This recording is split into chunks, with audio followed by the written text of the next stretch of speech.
অপচয়ের কারণে শহরবাসীর বাড়িতে পরিশোধিত পানীয় জল পৌঁছে দেওয়া সম্ভব হচ্ছে না, জানালেন মেয়র দীপক মজুমদার। আগরতলা পুর নিগমের 4 বছর পূর্তি উপলক্ষে এলাকাবাসীদের মধ্যে শীতবস্ত্র প্রদান অনুষ্ঠানে একথা বলেন তিনি।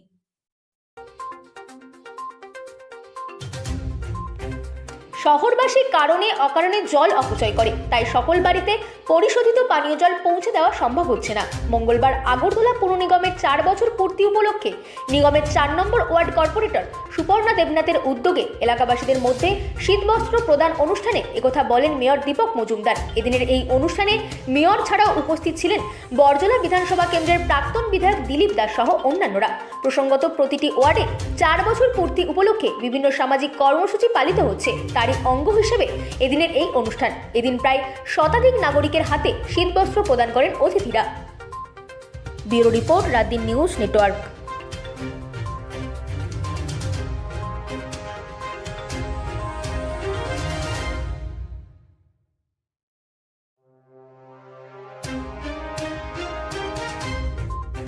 এখন কাজ চলছে, ড্রেনের কাজ চলছে, নিকাশি ব্যবস্থার কাজ চলছে এবং ফুটপাথ তৈরি করা হবে আধুনিকভাবে, বিভিন্ন মার্কেটগুলি তৈরি করা হচ্ছে এবং বেকারদের যাতে কর্মসংস্থান সেই সামনে রেখে আমরা বিভিন্ন কর্মসূচি নিয়েছি। কিছুটা সময় লাগবে, কিছুটা আপনাদের অসুবিধা হচ্ছে, যেহেতু সারা আগরতলা এখন রাস্তার কাজ চলছে, আন্ডারগ্রাউন্ড কেবেলের কাজ চলছে এবং ফুটপাথ তৈরি করা হবে যাতে শহরে জল না জমে এবং নির্বিঘ্নে নিশ্চিন্তে মানুষ যাতে স্বাচ্ছন্দ্যে ফুটপাথ ব্যবহার করতে পারে এবং যান চলাচল যাতে বিঘ্ন না করে, যানজট সৃষ্টি না হয়, সেগুলো রাস্তাকে প্রশস্ত করে সুন্দর করা হচ্ছে। সার্বিকভাবে আগরতলাকে নতুনভাবে সাজানো হচ্ছে। সেক্ষেত্রে আমাদের সরকারের পাশাপাশি আমরা চাইছি যারা সামাজিক সংস্থা, ব্যক্তি, প্রতিষ্ঠান প্রত্যেকে সহযোগিতা চাইছি। আমাদের বিশ্বাস সরকারি হোক বেসরকারি হোক কোনো কর্মসূচি রূপায়ণ করতে হলে জনগণের অংশগ্রহণ, নাগরিকদের অংশগ্রহণ অত্যন্ত প্রয়োজনীয়। সেই জন্য আমরা মুখ্যমন্ত্রীর স্বচ্ছতা পুরস্কার ঘোষণা করেছি যে আমরা প্রত্যেকটি ব্যক্তি, প্রতিষ্ঠান যারা সমাজ নিয়ে যারা এসব কাজ করেন তাদের সহযোগিতা চাইছি, যে তারা যাতে আমাদের পৌর নিগমের যে চিন্তা ভাবনা বা আমাদের সরকারের যে ভাবনা শহরকে সুন্দর করা, শহরের মানুষকে সুন্দর নাগরিক পরিষেবা প্রদান করা আধুনিক বিজ্ঞানসম্মতভাবে, সেদিকে লক্ষ্য রেখে আমরা কাজ শুরু করেছি। আপনাদের সহযোগিতা চাইছি। আমরা অচিরেই আগামী হয়তো 3 মাসের মধ্যে আমার বিশ্বাস যে আমাদের আগরতলা শহরে এই প্রথমবারের মতো আগরতলা পৌর নিগম এই রাজ্যে যে সিভিল হসপিটাল আমরা খুলতে যাচ্ছি, প্রায় কমপ্লিট 50 শয্যা বিশিষ্ট অত্যাধুনিক হসপিটাল আমরা উত্তর গেটে, জ্যাকসন গেটের সামনে আমরা করার চেষ্টা করছি। আমাদের প্রায় 3 মাসের মধ্যে প্রায় সম্পূর্ণ কাজ 3 মাসের মধ্যে শুরু হবে। তবে জিবি এবং টিএমসিতে যে ভিড় হয় বা চাপ থাকে সেটা অনেকটাই মুক্ত করতে পারবো। শহরের মানুষ এই জায়গা থেকে সুযোগ গ্রহণ করতে পারবে। সেভাবেই আমরা সমস্ত, শুধু রাস্তা নেই না, মানুষের যা যা সমস্যা, চাহিদা বা মৌলিক অধিকার সেগুলিকে সামনে রেখে টোটাল প্ল্যানিংয়ের মাধ্যমে আমাদের সরকার, নগরায়ণ দপ্তর, স্মার্ট সিটি মিশন এবং পৌর নিগম বা অন্যান্য দপ্তর আমরা সহযোগীভাবে কাজ করার চেষ্টা করছি। দেখবেন হাওড়া নদী development work, front development work, Howrah নদী আগেও আপনারা দেখেছেন, এখন আপনি হাওড়া নদী যাবেন, আমরা 2 মাসের মধ্যে এটা আনুষ্ঠানিক উদ্বোধন করবো। দেখবেন দেখার মতো জায়গা আছে, বাইরে থেকে যারা পর্যটকরা আসবে, যারা আগরতলাকে আগে দেখেছে আর এখন দেখবেন অনেক পরিবর্তন। শুধু আপনাদের সহযোগিতা চাইছি, একটু সময় দিতে হবে। আমি আর আলোচনা দিকে দিব, অনেকক্ষণ ধরে বসে আছেন, উপহার নেওয়ার জন্য যারা এসেছেন তাদেরকে ধন্যবাদ জানাই। আমি সুপর্ণা দেবীকে অনেক অনেক শুভেচ্ছা। আমি দেখতে পাচ্ছি বিভিন্ন সময়ে বিভিন্নভাবে, এই যে আজকে এই যে আপনারা এইগুলো যে দেখছেন আর কি, যে কম্বল বিতরণ হচ্ছে, এই আমাদের সবটা ওয়ার্ডে কিন্তু এগুলো উনার যে একটা কোমল হৃদয়, তার বিনিময়ে সবাইকে সব জায়গায় যাতে দিতে পারে সেইভাবে ওয়ার্ডে ওয়ার্ডে ডিস্ট্রিবিউশন করা হয়েছে, মানুষ যাতে ভালো থাকে। তো আমার বেশি কিছু বলার নাই এখানটার মধ্যে।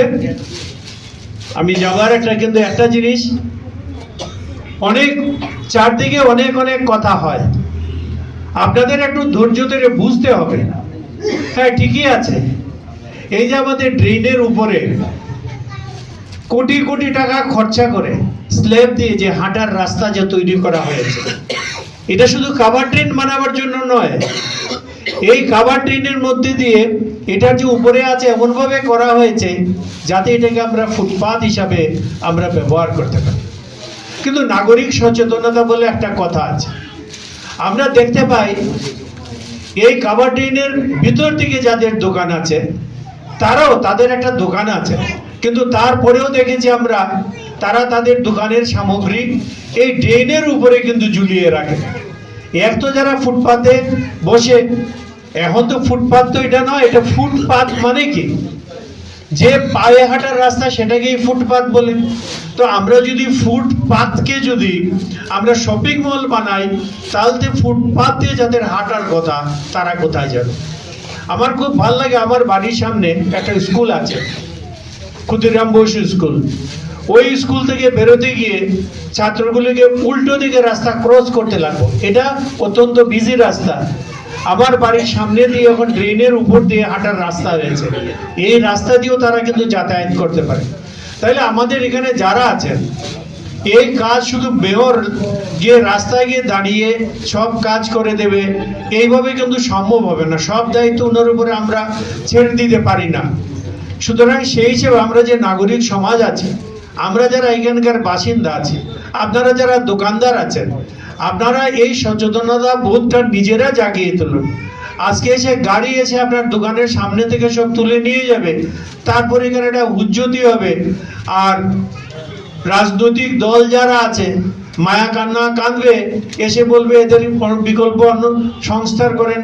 আমরা তো করার চেষ্টা করছি এই ব্যাপারে। আপনাদেরও, আপনারা যেহেতু আমাদের ভরসা করে 51টা আসনের মধ্যে 51টা আসনে আপনারা জিতিয়েছেন, আপনারা বিশ্বাস রাখেন।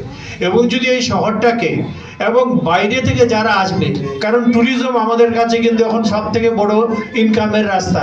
আমাদের রাজ্যে ইন্ডাস্ট্রি নাই, ব্যবসা বাণিজ্য, ব্যবসায়ীরা যারা আছেন, ট্যুরিস্ট যদি আসে তবেই আপনারা এখানে ব্যবসা বাণিজ্য করতে পারবেন। সুতরাং আমাদের যে মেয়র যে উদ্যোগটা নিয়েছেন, সেটা আমাদের সরকারেরই একটা পরিকল্পিত প্রচেষ্টা। আপনারা নিজেরাও চেষ্টা করুন। এখন আপনার সামনে দিয়ে আপনি দেখলেন একজনের দোকানের মধ্যে বসে গেছে রাস্তার উপরে, রাস্তা থেকে কয়টা ওই চানাচুরের প্যাকেট থেকে শুরু করে কাপড় ঝুলিয়ে রেখেছে, আপনাদের মাথার মধ্যে লাগছে, কোনো মতে আমরা ক্রস করে গেলেন। আপনারা লোকালি সেটা বলবেন। এখানে যারা আছে বাসিন্দা, আপনাদের পক্ষে বলা সুবিধা যে ভাই তুমি এটা তোমার দোকানের ভিতরে রাখো। এখন দোকান যাদের আছে তারাও যদি আবার রাস্তার উপর বসে যায়, তাহলে তো প্রশাসন যেটা আছে তাকে আইনানুগ বন্দোবস্ত নিতে হবে।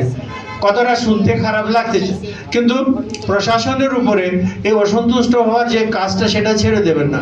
আপনারা যদি সহযোগিতা করেন এই আগরতলা শহরটাকে, আপনারা দেখেন এখন রাস্তা, রাতের বেলা বেরোবেন দেখবেন রাস্তা কত চওড়া হয়েছে। দিনের বেলা লোক রাস্তা দিয়ে হাঁটে, তাহলে গাড়ি কি করে চলবে? এর মধ্যে কনস্ট্রাকশন চলছে। সুতরাং সবার চিন্তা ভাবনা, কোনো জায়গায় প্রয়োজনে আমাদের ওয়ার্ড আছে, আমাদের কাউন্সিলর আছে, আমাদের নিজস্ব সমাজসেবী পার্টির কার্যকর্তা আছে। আপনারা সবাই বসেন, নিজের এলাকায় যদি এরকম কোনো ঘটনা হয়, প্রশাসনকে যেন জোর করে সে উৎখাত করতে না হয়, আপনারাই সিদ্ধান্ত নেন। তবেই আমরা সবাই মিলে আমাদের এই শহরটাকে আমরা যা